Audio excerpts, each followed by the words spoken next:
The Fallout universe is jam-packed with interesting and mysterious places within its world.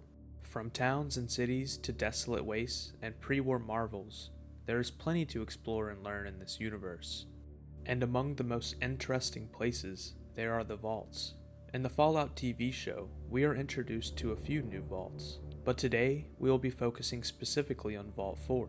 But before we dive into the story of what this vault is all about, let's take a look into what vaults are and their origins. The vaults are a series of underground survival shelters that were designed and manufactured by the Vault-Tec Corporation on contract with the US government, with the supposed purpose of protecting a select portion of the US population from nuclear holocaust in the event of a nuclear war. After a certain period of time had passed, they would all open their vault doors and begin repopulating the United States. However, their true purpose is much more sinister. Outside of a few control vaults, they were used to conduct experiments on the American population in order to conduct scientific research. The idea for these underground vaults initially came around in the 2050s, due to events in the Fallout timeline such as the Euro-Middle Eastern War, the New Plague, and the collapse of the United Nations. The culmination of these events scared the American public, and in response, the US government set Project Safe House into motion in 2054. This project was intended to protect the population in the event of a nuclear war or plague. Breakthroughs in construction technique allowed for these behemoth structures to be made in a record pace. As crises kept arising, the US government slowly became impoverished and had to finance the project with junk bonds, which are bonds that are rated below investment grade by credit rating agencies. In other words, the US government was going broke. Following the success of Vault-Tec's demonstration vault near their headquarters in Los Angeles, they won the bid to construct these vaults. They were able to have 122 of these vaults commissioned, which means that less than 0.1% of the nation's population could reside within them in the event of a world-ending disaster. Each vault was also staggeringly expensive. One vault, Vault 13, had a budget of around $400 billion and ended up costing around $645 billion to actually finish. By 2063, the majority of the vaults were completed and ready for operation. Sadly, ongoing drills and completed shelters slowly created a cry wolf effect. The turnouts in these vaults slowly diminished, which in turn further limited their role in ensuring the survival of humanity. A number of problems were also caused by consistent mismanagement, corruption, and embezzlement that seemed to define Project Safe House before the war. Yet somehow, Vault-Tec was able to create a number of miracle technologies and construct shelters that actually protected their inhabitants, as long as everything went according to plan. Moving forward from here, there are two canon reasons as to who planned to use the vaults for their testing purpose. One involves a shady organization known as the Enclave, and has been known to us before the release of the Fallout TV show. And the other, revealed to us in the Fallout TV show, has Vault-Tec invite other corporations to use their vaults for testing for whatever new technologies and social experiments they wanted. I will explain both of these reasons, starting with the Enclave version first, but I will say that the reason presented to us in the TV show may not have been fully explained to us yet, as there is another season of the show expected to release, and the entire situation may not have been released to the public yet. I will also note that it is entirely possible for both of these reasons to have happened alongside one another, and that the characters in the TV show that divulged their plan were perhaps just unaware of the plan established before the release of the show. Contrary to what the demonstration vault had claimed, the entire project was hijacked by a national conspiracy involving human experimentation overseen by what would become the Enclave. Rather than act to save humanity directly, these vaults would be used to test their population as a part of the societal preservation program. The data gathered in these experiments would be useful information to the Enclave, as they planned to create a multi-generational starship that would take the best and the brightest off-world to colonize new ones, rather than try to restore Earth. This plan was a closely kept secret and was only shared with select Vault-Tec personnel, mostly overseers and high-ranking members of the military-industrial complex, such as the leadership of Big MT. Of the 122 publicly known vaults, 17 would act as control vaults, and the remaining 105 were presented with a variety of scenarios, ranging from annoyances to even lethal forces pressed upon their dwellers. These scenarios were used to gauge how humans would react to and survive them, if possible. Some were not provided with enough food synthesizers for their population, others had only men in them, or were even designed to open prematurely.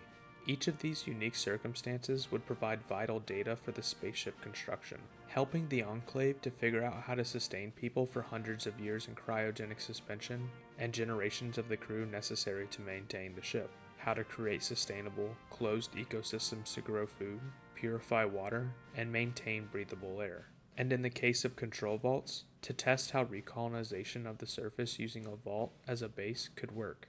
Though higher-ups at Vault-Tec were aware of this plan, they also used their shelters to create technologies that could be used to redefine society, even if the Starship plan fell through. This research did not pay mind to human life and prioritized what they called progress. Ethical concerns from within were quickly dismissed and labeled as counterproductive and closed-minded. In the TV series, Vault-Tec decided to invite other corporations in on their plan, and explain to them how they planned on using the vaults. We can see representatives from Vault-Tec, Robco, West-Tec, Big MT, and Repcon attend this meeting during the events of the show. They claim that there is a great earning potential for the end of the world to occur, and that they would have everyone use their vaults to play out their own ideas and create the perfect conditions for humanity. Essentially, restart humanity under the guise of their respective corporations. Why Vault-Tec would decide to invite their competition to this opportunity is somewhat confusing, however. They claim that they want to bring the spirit of competition to the mix, but perhaps they are not confident in their ability to restart human society. As we see, there are some plot holes when it comes to the show's reasoning as to why they planned on using the vaults, but perhaps they will be explained in the next season. And as previously stated, maybe there were even higher forces at play that this group was just unaware of. Maybe the Enclave used Vault-Tec to invite these other companies to do testing as well. It would allow for a greater variety of tests to occur, which would in turn help them with Starship research. But now that that's out of the way, and the background of who made the vaults and the reason for their construction has been covered, let's dive into what was planned for Vault 4.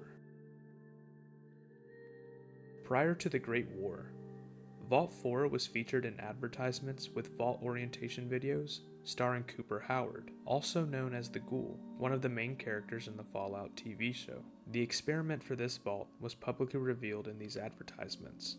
It would be governed and populated entirely by scientists. The family of Lloyd and Cassandra Hawthorne, two prominent researchers on the effects of radiation on DNA, as well as their 2 children and 80 other volunteers, signed up to live in the vault for a 5-year trial before the Great War, with the purpose to show that human life and society would sustain within a vault. It was sealed on the same day as the Great War, which then marked the official start date for the vault's experiment, examining the performance of a society governed entirely by scientists, with no limit on their control and decisions. However, this governance led to unrestricted research.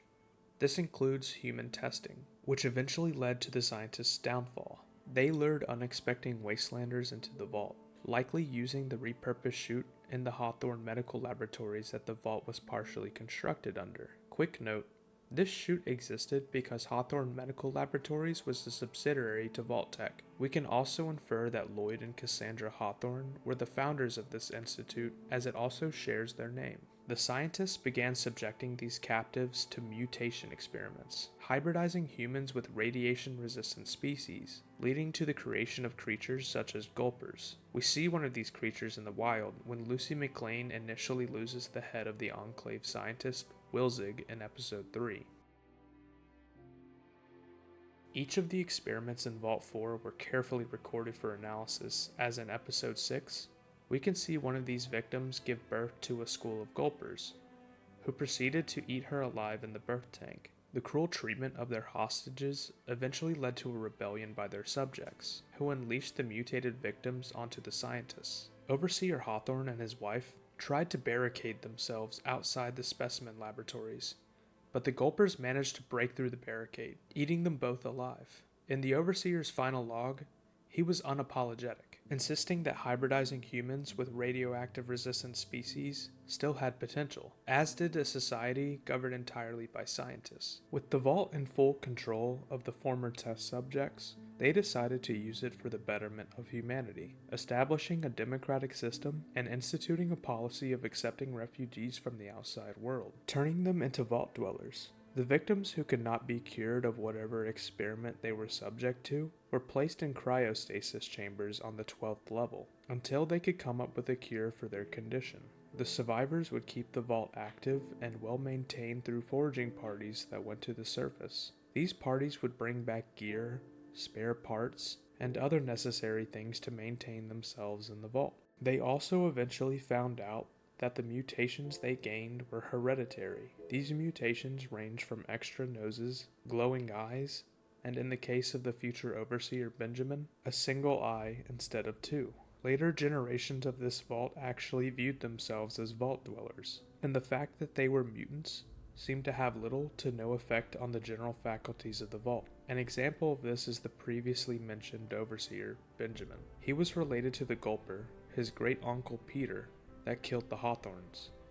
He undoubtedly considered himself to be a fifth-generation Vault dweller. The policy of accepting refugees remained consistent over the generations, and was especially crucial following the bombing of Shady Sands. After the blast, a group of survivors found their way to Vault 4 and were accepted into their society, although there was some friction caused by the overseer, as his dark sense of humor sometimes rubbed them the wrong way. One such joke was about the destruction of Shady Sands, which, both figuratively and literally, he referred to as a huge bomb. To cope with the trauma after the devastation of their home, the refugees set up regular history lessons on the past, making the forefront of these lectures based on crucial milestones of the new California Republic's development, such as its foundation in 2198. This kept their memory of Shady Sands alive. The most important of these efforts to remember were their religious ceremonies that regularly took part in the Vault's atrium. This service was led by Birdie at an altar covered in produce,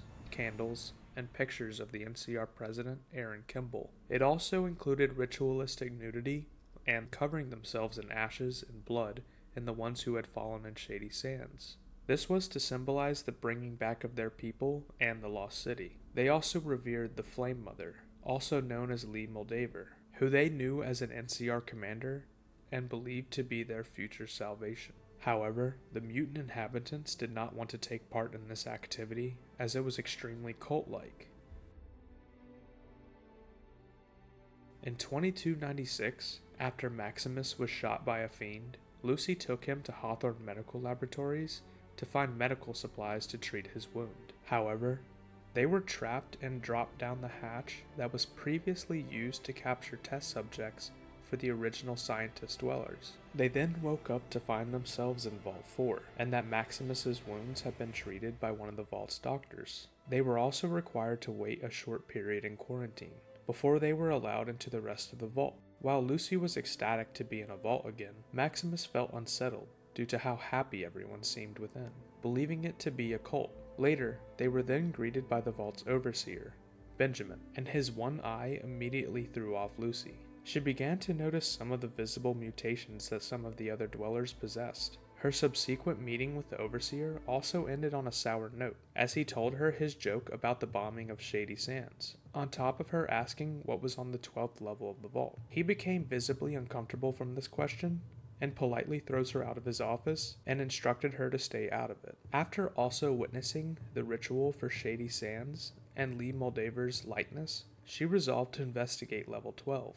Maximus had a different path, particularly after Birdie offered him a spare living unit, complete with a hot shower and a basket full of gifts. To someone who had never had either of these luxuries, it was the moment he resolved to stay and refused to go with Lucy to break the one rule they were given. Taking advantage of the Vault's lax security, Lucy was easily able to gain access to the 12th level, discovering remnants of Vault 4's original science experiments. After watching an undated experiment tape which depicted the horrific Gulper birth, and also seeing the cryopods holding test subjects that the newer dwellers were unable to save, she concluded that the mutated dwellers were responsible for the atrocities. This led to a confrontation when one of the Vault's doctors was coming down to check up on the frozen subjects. He noticed the door was already open, believing it to be a containment breach. In an attempt to get away, Lucy threw a beaker of acid onto the doctor's face before being apprehended by Vault security. Afterwards, she was put on trial in the atrium,